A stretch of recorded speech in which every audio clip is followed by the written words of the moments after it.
Hi, everyone. Judge Andrew Napolitano here with a special edition of Judging Freedom. Today is Thanksgiving Day here in America. The team at Judging Freedom has put together some best of moments for you.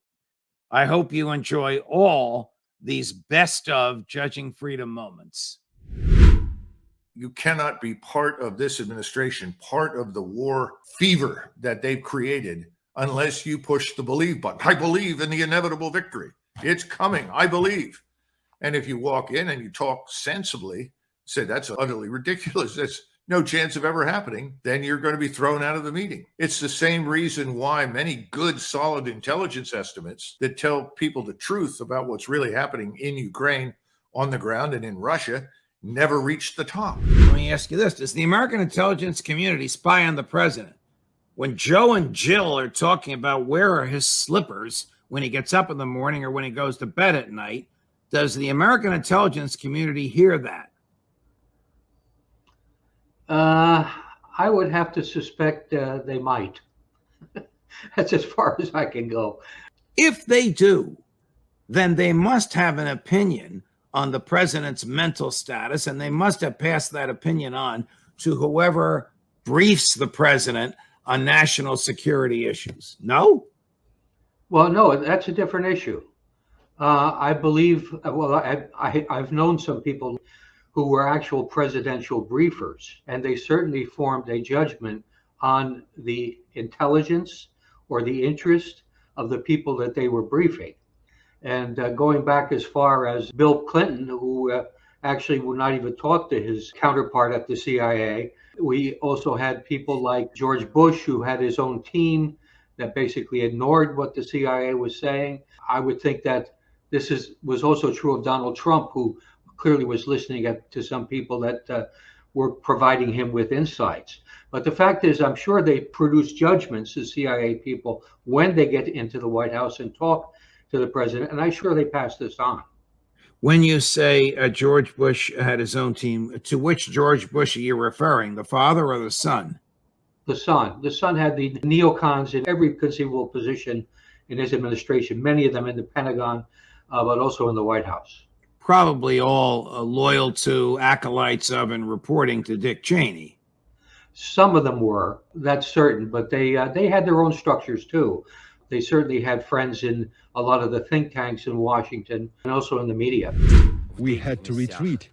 In some other communities, we would regain lost ground, but it was kind of a stagnation, meaning loss of manpower and equipment. And of course, we would all like to see the counteroffensive accomplished in a shorter period of time. But there is reality. Today, the initiative is on our side. Sounded like he was being relatively candid until the last line there. It sounded like he knew he was losing, but was trying to put a good face on until he said he had the initiative. Have Ukrainians even touched the first of the 3 rings of Russian defenses? No, they have suffered massive casualties and equipment. I mean, even showing the video that was on ABC, it looked like a junkyard, a flaming, smoldering junkyard of tanks and armored personnel carriers that have been blown up. The reason the offensive doesn't progress is Ukraine does not have mobile air defense systems, mobile artillery, and combat aircraft that can go up and pose a credible threat to the Russian entrenched forces. I mean, it's that simple. America has run out of artillery shells to deliver to Ukraine, and Admiral Kirby, the spokesperson for the American National Security Council, acknowledges we've sent cluster bombs in their place. What they really need more than anything is artillery. And that's why the president made a difficult decision to provide cluster munitions as a bridging solution as we build up our production capacity of normal, conventional artillery rounds. Is American military power, Alistair Crook, largely a myth now exposed? Totally exposed. It has been exposed really cruelly on the ground in Ukraine. The failure of weapon systems that were promised to be game changers, the failure actually of doctrine, of actually operating, sending off the Ukrainians in tanks into minefields. And what we heard about the lack of ammunition shows, people go into this and they never think through. We don't go to the next stage. Has anyone asked the question, what happens if the Russians defeat us on the field in Ukraine? What will be the impact on the West? I doubt it. They just go in with a great deal of enthusiasm and a narrative. And the narrative is everything. Oh, we're the West. We can't possibly lose.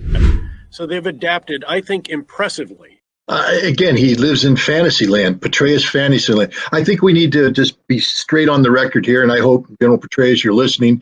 You've lied to the American people repeatedly. You testified falsely before the United States Congress about both Iraq and Afghanistan. You put forward assessments of the situation that were so far deviated from the truth that one can't say you made a mistake. You deliberately misled Congress into continuing to support a war in Iraq, continuing to support a war in Afghanistan long after it was clear to everybody we weren't going to win. You're doing the same thing with Ukraine, General. You're lying to the American people, but you're not even being clever in your lie. Carpet bombing. When was the last time we carpet bombed anything, General? Really, serious. Come on, when? You know the answer. I know the answer. We used carpet bombing in limited fashion in the Gulf War. How many minefields did we blow up, General? None. Want to know why? We missed the target. Now, I'm not saying we're going to miss the target again, but it doesn't work the way you think it works, General. There's a thing called air defense. The U.S. Air Force hasn't gone up against anything that closely resembles what the Russians have put in place in the Ukrainian theater. We've never done it. Even in Vietnam, where they shot us down like that. Even in Iraq, where they shot us down like that in the Gulf War. We lost a lot of airplanes. You know what you're saying is a lie, but you're saying it because you're being paid by your mainstream media masters to speak nonsense to the American public, because that's what the U.S. government wants. They need you to tell lies to the American people so they don't question why we continue to pour billions of American taxpayer dollars down the drain that is the cesspool that is Ukraine. North Korea attacks South Korea. We have to defend We would, South but Korea. I'm just We saying, attack North Korea. China has to defend North Korea. World War III. bad guys act on perception. The perception was we were ready to give up the South Korean peninsula right after World War II. Look at the war that happened there. Miscalculation is the greatest danger to the world peace, because the perception is we wouldn't do anything. UN and China may think they can get away with something based on their perception. This is not about reality, Judge. You need, one of the things I learned early as an intelligence officer, as a clandestine guy, you need to manage perceptions, not reality. And that's what Biden does not do well. He does not manage either very well. And that's my point. Both Japan and South Korea have within 6 months technical capability to develop their own nuclear weapons. That is to say, they have delivery systems already available to them based on their own domestic production. And they have, because of their civilian nuclear programs, established. And look, it's as common knowledge. I'm sure that people don't like talking about it. Both those countries could defend themselves regarding nuclear weapons if they so chose to do it. But it's not in anybody's interest to see anybody start lobbing nukes around, because inevitably there's going to be a global exchange of nuclear weapons based on every exercise I've ever seen. When you were in the Air Force, you worked with intelligence officers. You received their data. One of your jobs was to analyze it. How do you think they feel when their raw analysis, which is objective, is turned around subjectively and fed to the president or whoever receives this stuff in the White House in a manner that the feeder thinks the recipient wants to hear it? The truth be damned. Well, yeah, and I do. And I think they're very angry. And I know what I saw in 2002, 2003, extreme anger. And that anger led to very little, because even the intelligence officers at the senior SES level would be replaced immediately if they complained about what was being done, the politicization of the information, in order to pursue a very particular agenda that people that understand our country and what's important. And I'm not saying everybody knows the right answer, but many of these intelligence guys, they are patriots. And when they see their hard work, their honest work being used for stuff that really is harming this country in the long term. And I don't think there's any doubt that the politicization of our intelligence, from you pick the year, you pick the decade, it harms our country. It weakens our country. It divides our country. It's wrong. It's harmful. It's expensive, of course. And they feel this way and they're upset about it. And I honestly don't see how anyone would serve in the Pentagon today in any important job, because it is a betrayal. If you don't have control, if you're not able to support the Constitution in the daily work that you do, you don't need to be there. And right now, I don't think they can. Biden is to be this out of touch and to be so delusional as Ray noted, because Ukraine is not winning. Ukraine is losing. And Ukraine has lost in terms of manpower. And on top of it, the United States, as Lloyd Austin said, oh, we can walk and chew gum at the same time. Hell, we can't even afford the pack of gum. We can't supply Ukraine with what it needs. And now we're going to supply Ukraine and Israel. It's just, So I've never seen anything like it. But that Congress will give him that $100 billion. I think you're right, Larry, and Ray, jump in on this. They may adjust the relationship or of how that $100 billion is divided. But the war party in the Congress will give him that money. They'll borrow the $100 billion at 5% from the Chinese. I don't even know if the Chinese are interested in investing in this. They'll borrow it somewhere, and then they'll borrow more money to pay the interest on the borrowed money. I mean, they will do what no business or household could possibly do and expect to get away with. Well, you're right. You're right, Judge. And if further proof were needed, Janet Yellen has confirmed what you just said. She says, she's the Secretary of the Treasury, for those of you who don't know. We got plenty of money. We can finance 2 wars, maybe more. Well, hello, it's not about money. It's bad enough borrowing money to finance dumb wars. Where's Ukraine going or coming to as we speak, Matt? Well, it's I can make the point as well, and I didn't think it happened so quickly, for the Ukrainians that the Afghans are going through right now, where as soon as you're not politically convenient, as soon as you're not politically useful, you will be pushed to the side and forgotten. And I mean, as you said, Judge, there's been almost no mention of Ukraine in mainstream media. The Wall Street Journal did have an article today about how Russia is launching an offensive in the Kupiansk region in the northeast part of the front. So there was some mention that this thing is still going on, but yeah, it's I think, you take a walk around your neighborhood, you don't see the blue and yellow Ukrainian flags like you used to. And I mean, so this war against the Gazans, against the Palestinians, is the opportunity to get away from this failed war in Ukraine. Just as I think as Halloween is coming up and Thanksgiving and Christmas, it gives people an excuse to take down their Ukrainian flags and put up a pumpkin flag or, put up a Santa Claus thing or whatever, right? It's your way of getting out of that past support that you no longer want to own up to. I think what you're going to see here as well, but the amount invested in this and the continuing amount of all of these wars, as this thing continues to roll forward, this militarized foreign policy, look at this crisis in the House of Representatives. We don't have a speaker. What does that come back to? It comes back to funding that $113 billion for the Ukraine war. But then overall, too, what are we talking about? We're talking about the national debt. And we're going to spend $700 billion a year this year on interest payments on the national debt. You know what makes up the biggest chunk of that national debt? Past military spending and past war spending. We're spending hundreds of billions of dollars a year on interest payments for wars in the past, for military spending in the past. So all this has an effect, whether it's on in terms of destroying people, like the people of Ukraine, the Palestinians, the Iraqis, or in the sense of making things politically, economically, long-term investment in the U.S. impossible because we're tied into these wars, into this militarism, into these defense budgets, and it's a racket.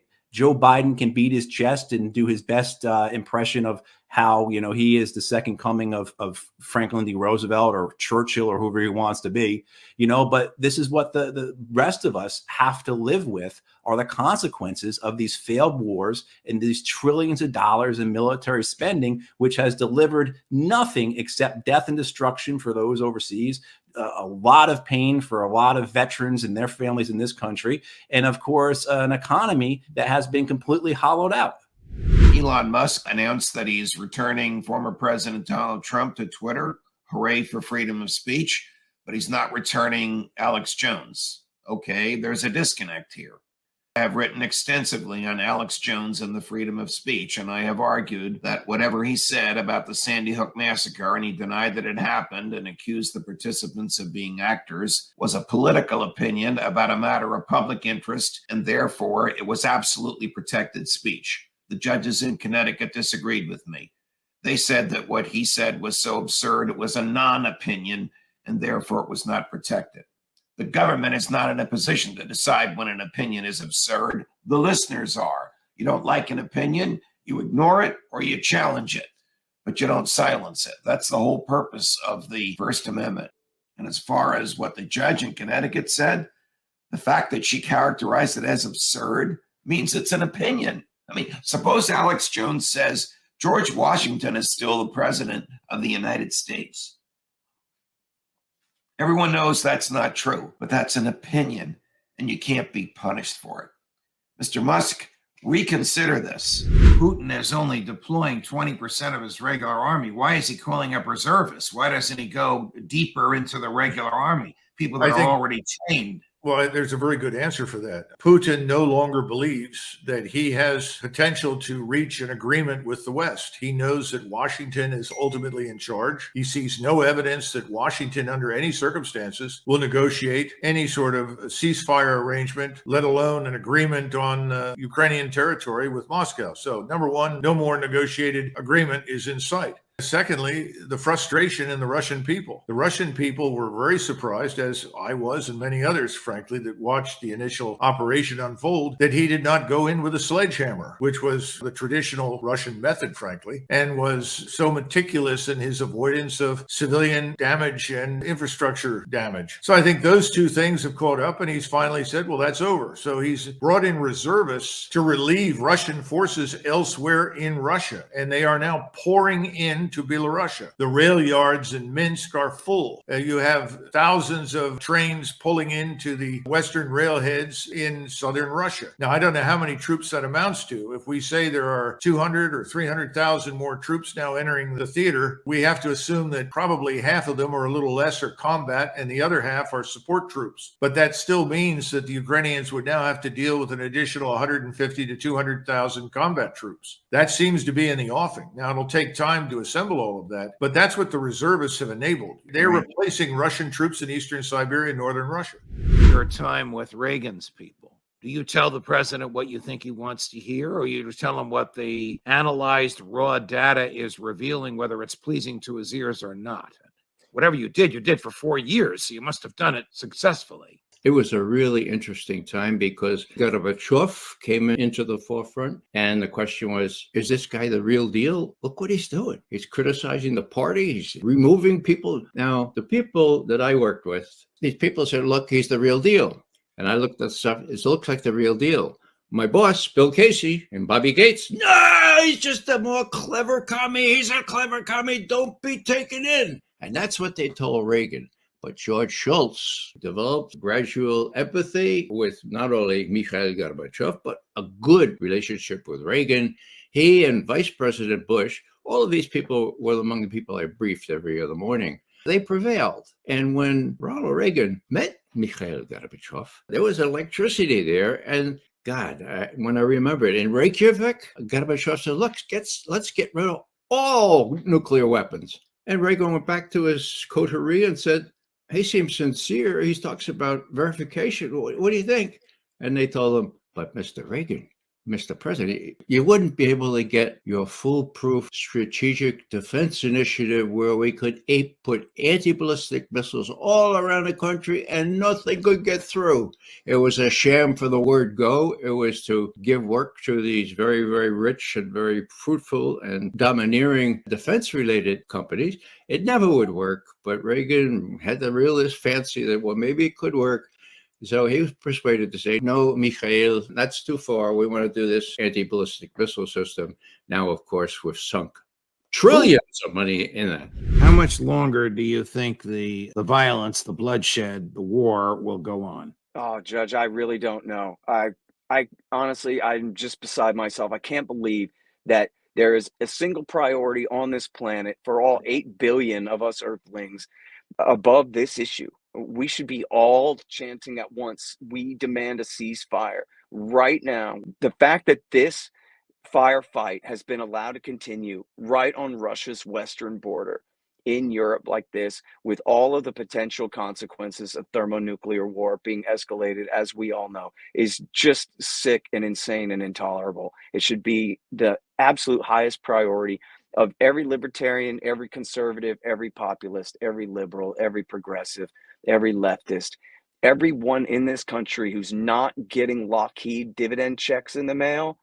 This is our fight to pressure our government to bring this war to an end. Let Biden run on that. He negotiated wisely. How about that? Joe Biden doesn't have a publicly acceptable, politically palatable exit ramp from this mess that I can see. He doesn't. Judge, this is what happened in Afghanistan with Obama. He came in office. The Taliban were willing to negotiate. How did I know that? Because it was all over Middle Eastern, Central Asian, South Asian newspapers at the time. The Taliban were saying it themselves. When I was in Afghanistan as a State Department officer, twice I met with Taliban interlocutors talking about negotiations. That was completely shut down. No one on the U.S. side wanted to hear it. We were going to surge in Afghanistan. We were going to be victorious. We were going to get a military victory for the Pentagon. We were going to show that a Democratic president is a better commander in chief than a Republican president, all those types of things. What happens when you put a 250,000 man army into Afghanistan, 100,000 American troops, 40,000 NATO troops, 100,000 contractors, and you don't win? Particularly when you rebuff the efforts of the other side to negotiate. Right. What is that other side? And that's what happened here in Ukraine. You had the opportunity to negotiate with the Russians before the Russian invasion. You then had negotiations that were occurring between the Ukrainian government and the Russian government, first in Belarus and then in Turkey, that produced a draft 15-point peace plan that the United States and the UK in particular pulled the Ukrainians out of. No, don't worry. We're going to give you everything you need to win. Russia's a paper tiger. Remember, it's just a gas station. That's a country. All that type of vapid nonsense. How corrupt is the gas station that's a country? How corrupt is Ukraine? Paradise Papers were released, which showed that President Zelensky had, more than $1 billion in hidden offshore accounts. So the corruption went right to the top. It's well documented and you see it in it. But again, you have the parallel to the Iraq and the Afghan wars where we were propping up these incredibly corrupt countries. And this is the real danger. You have a corrupt country like Iraq, Afghanistan, Ukraine. You cannot expect anything from your military. Are there American generals advising or telling Ukrainian generals how to wage war? I don't think so. No, I don't. I think Washington's been giving advice. I think Mark Milley's been talking to Zelensky on almost a daily basis. I think there's a lot of contacts, but nobody is there directing it. I'm telling you, the battle plan as unfolded this was not what we would advise them to do. So I'm telling you, either we have the most incompetent colonels and generals or the Ukrainians just aren't taking direction. We are working with him and his government to help actualize, because we believe that for any diplomacy to work, it's got to start. The foundation has to be President Zelensky's view of what a just peace looks like. Have you ever seen a person struggle so hard with saying something? Poor guy's job is to lie and put spin on things. I don't know what the military regulations are. I guess technically he's a civilian now. He receives his pension from being an admiral, but I don't know how he can get away with that. But what the hell is he talking about? What 10-point proposal? Oh, Russians go home and then we'll talk to you about our 10-point proposal? Oh, it's even more ridiculous than that. The Zelensky government is saying that not only must Russia be evicted from the 4 territories that they annexed or took control of after the referendums in the fall of last year, Zaporizhia, Kherson, Donetsk, and Lugansk, but they also have to get out of Crimea. And then they must pay reparations that Russia's going to pay Ukraine, and Russia's going to rebuild Ukraine, and that Russian leadership must be held accountable for allegations of war crimes before the International Criminal Court. These are not serious negotiating points for a settlement or a ceasefire. Absolutely not. And what Kirby's not saying is the United States is telling Zelensky just that. That basically what we're telling Zelensky is, if you haven't prevailed, we gave you everything you wanted. Remember, General Zaluzhny last December said straight up, I need 300 tanks, 500 fighting vehicles, 500 artillery pieces, ammunition, and I will be able to carry out an offensive that allows us to advance 84 kilometers to the city of Melitopol, cut off the land bridge between Russia and Crimea, and begin to bring Crimea under effective fire, and the Russians will sue for peace at that point in time. But I can't do it without this equipment. Well, we gave them the equipment, we trained them, and now they're getting slaughtered. They can't even reach the first line of defense, let alone drive to Melitopol. So the counteroffensive is done, and the United States is telling Ukraine it's over. So now you have to modify your position, pal.